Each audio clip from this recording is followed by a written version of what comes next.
Bonjour. Alors bonjour, sur notre stand on a des jeux en bois anciens traditionnels, donc on a des jeux d'adresse, des jeux de stratégie, des jeux de rapidité. On peut jouer tout seul, à 2, 3 ou 4, c'est pour tout le monde, tous les âges. Donc on a des grands-parents qui jouent avec les petits-enfants, il y a les parents aussi, il y a tout le monde. Et l'idée c'est de remettre un petit peu au goût du jour des jeux qui sont un peu anciens. Donc il y en a qui sont du XXe siècle, mais il y en a qui sont du XVIIe, il y en a qui sont du Moyen-Âge, il y en a un peu... Parfois, il y en a même de l'Antiquité, ça dépend des collections qu'on amène en fonction des événements. Donc là, vous avez une quinzaine de jeux à disposition. Puis si vous voulez, je peux vous montrer un jeu en particulier. Oui, on va y aller. Allez, mais je vous montre peut-être la grenouille.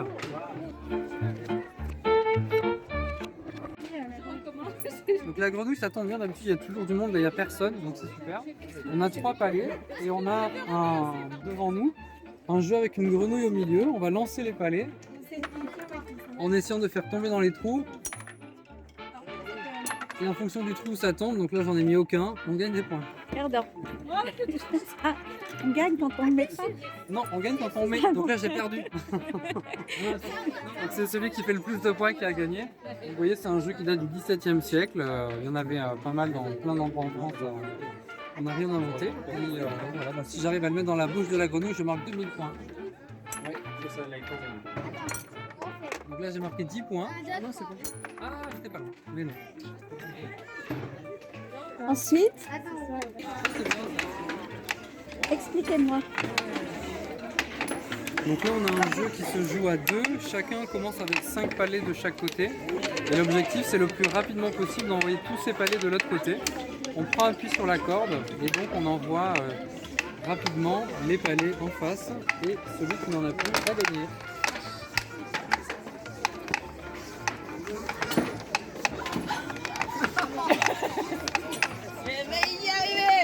On a bientôt une victoire. Ah, presque. Oui, oh non, j'y étais. C'est la remontée. On a un jeu qui se joue à 4 et c'est une sorte de baby-foot, on va dire. Chacun défend une partie du jeu, un quart du jeu avec un but. On a une raquette et on tape dans le palais pour pouvoir marquer dans le but des autres.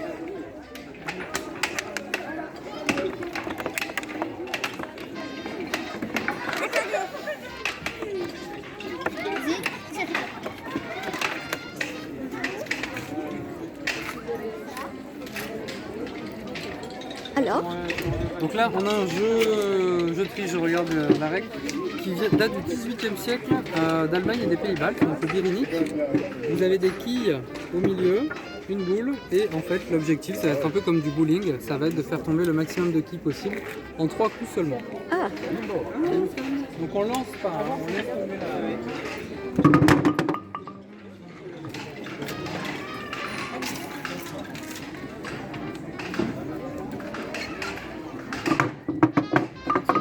Il en a fait tomber 3, avec son deuxième lancer de 3, et avec le dernier lancer, il va essayer d'avoir les autres.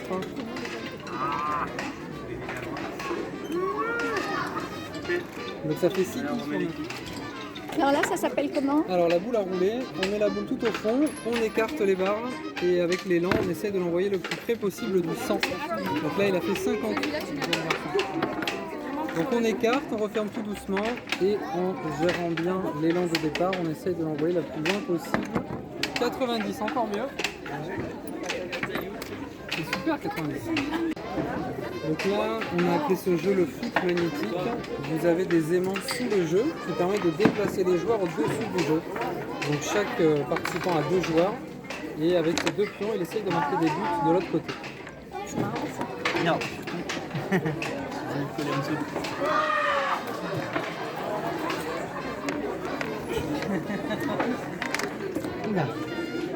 a un limbo, donc il faut passer sous la barre et puis on peut la descendre autant qu'on veut. On a des jeux pour les tout petits aussi. Et puis si on continue par là, on a encore d'autres jeux d'adresse ou de réflexion. Donc là, c'est tout le secteur des jeux. Et là, c'est tous les jeux en bois. Là, c'est notre stand, effectivement.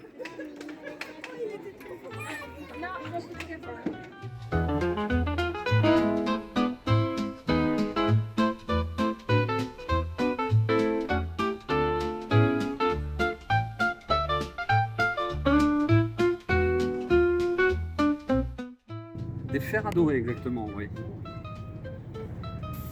Voilà. Là, je le fais légèrement refroidir, pour qu'il arrive à peu près à 100 degrés. Et ensuite, je vais marquer mon cuir avec. Super, super. Une sorte de cuir. Sur du cuir. Alors, ça peut marcher sur d'autres supports, Là, mais c'est plutôt quand même du cuir, oui. Votre... sur du cuir. Et voilà. Et là, on peut nettoyer un peu l'excédent. Et vous collez après la bande sur... Alors, là, c'est pour l'exemple. Normalement, il est déjà fait. Il est déjà collé. On D'accord, le fait vraiment à la fin. et je comprends. Voilà, c'est là où il ne faut pas se louper, hein, parce que la dorure, ça arrive à la fin, en fin de cycle, une fois que le livre est monté, tout monté, tout beau, tout Il ne faut pas propre. qu'il y ait des plis, hein. Ah, il faut C'est pas. ça. Eh oui, c'est ça. C'est ça que j'allais... joli ce genre... oui, Nous, on les a trouvés, ça c'était des outils qui ont peut-être 100, 200 ans. il y a des finesses incroyables. Ah oui, et là, en plus, c'est un fil métallique. Or, c'est pas les D'accord. À l'atelier, on travaille avec de l'or fin, de la feuille. Oui, oui, oui. Vraiment. Là, on a encore plus de finesse. Dans les restaurations de châteaux, de bibliothèques anciennes. Ah oui, bien sûr, hein, il faut travailler avec de l'or. Et alors là, c'est quoi? Que des chiffres? Alors là, c'est pour les titres, en fait. Ah oui, oui, d'accord. Ah, on vient composer Ah oui, les oui, titres oui, à oui, l'intérieur oui, là du oui. composteur. Et ça Ah nous oui, donne vous le titre. écrivez. Eh oui. Formidable. Ah, c'est un beau métier. Hein. Et vous travaillez quoi? Plutôt avec des Ah, on travaille avec des médiathèques, des bibliothèques, Oui. des particuliers, des administrations. Oui, c'est ça. Voilà. Très peu avec le privé. Un peu moins quand même, mais oui, on a des privés. Oui, qui- Quel est le prix pour faire relier un livre? Pardon. Le prix pour faire relier un livre? Ça dépend de Ça beaucoup dépend. de choses. C'est compliqué à dire là comme ça. Et de quoi ça dépend? Ah, ça dépend des finitions, de ce que vous voulez, si vous voulez. Alors, comment il arrive le livre? Parce que nous, on n'imprime pas s'il est déjà en feuille, s'il est déjà pré-cousu, par exemple, ou s'il faut qu'on le couse nous-mêmes. Ensuite, les finitions, si vous voulez du cuir, des nerfs, de la dorure, les matériaux que vous voulez dessus, du papier, si c'est un plein cuir. Ça dépend de beaucoup de Alors, choses. comment En fait. vous déposez la dorure sur le champ de la feuille là, Ouais, alors c'est le même principe que ça en fait. Hein. Alors vous serrez bien, Alors on serre bien vous effectivement. constituez Maintenant, une masse. Ouais. bien sûr, après on le ponce pour que ce soit parfaitement lisse. Et ensuite, là j'ai pas l'outil à mais disposition. c'est- On impose une feuille d'or et on vient à chaud rouler. sur- Alors vous laissez sécher et Ah. ça se décolle après facilement, Après ça se décolle. Ouais. facilement. Il faut le faire une ou deux fois Ouais. et ça se décolle. La feuille d'or est tellement fine en fait que ça se décolle.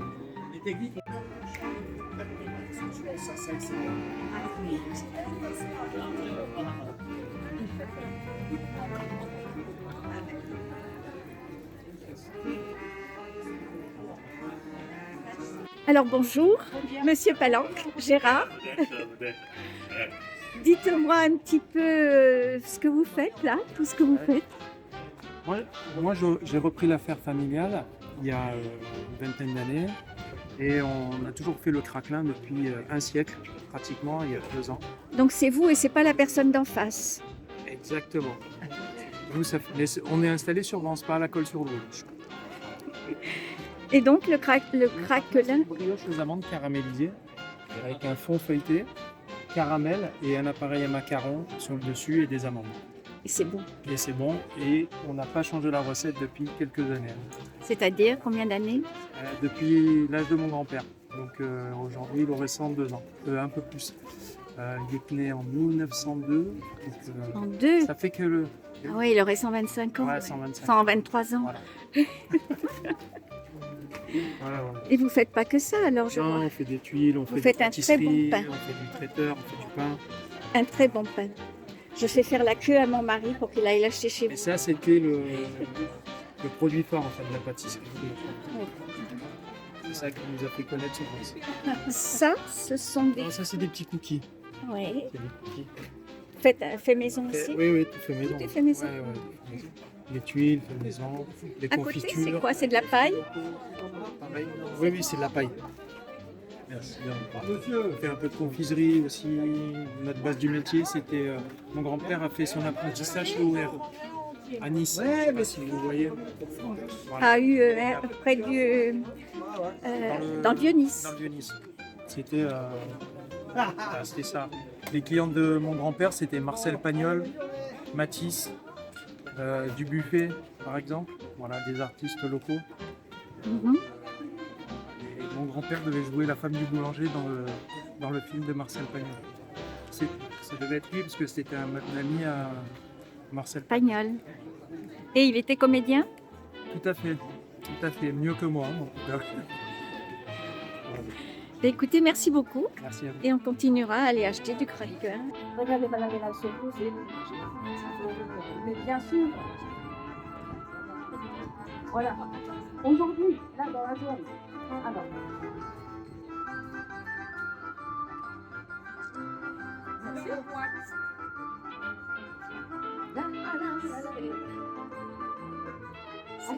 C'est un vélo à l'envers?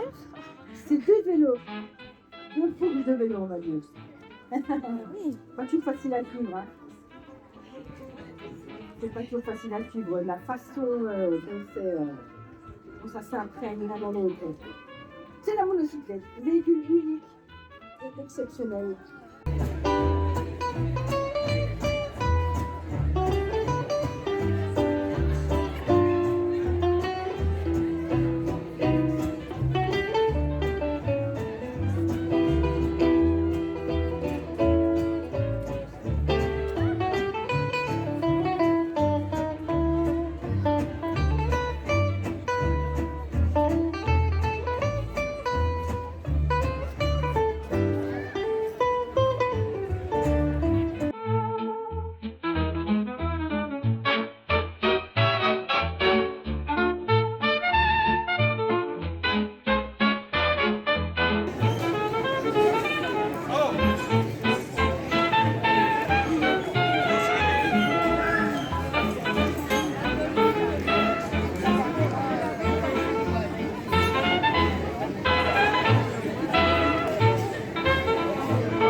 Oh, vous savez, c'est dans les films d'horreur quand ils assassinent les bébés. Ah ouais. Ouais, c'est bien ça. Il vaut mieux que ce soit une maquette. Hein.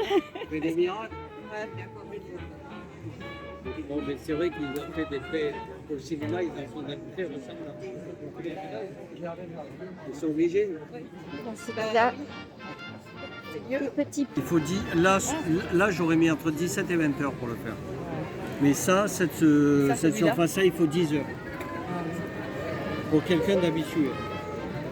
T'as vu, mouille. De toute manière, vous pouvez guère travailler plus vite parce que si vous allez trop vite, vous cassez. Enfin, moi, c'est catastrophique. C'est de la canne de rotin. Calibrée au 10e de millimètre. Parce qu'en fait, si vous regardez bien, il y a deux épaisseurs différentes sur la chaise. Ce qui n'est pas vrai sur le canage qui est tout près. Vous voyez, les diagonales sont plus larges que les perpendiculaires. Si vous, D'accord. si vous avez les yeux bien, si vous avez les bonnes lunettes. Voilà. Ouais. Et pour faire un repaillage comme ça, combien de temps il vous faut? Ça, long, ça, il, parce faut, ouais, il faut une vingtaine d'heures aussi. Ah ouais.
C'est pour ça que quand c'est dans le plat, on en met même la moitié d'un. Ça pique pas. On en met pas beaucoup. Non, non, je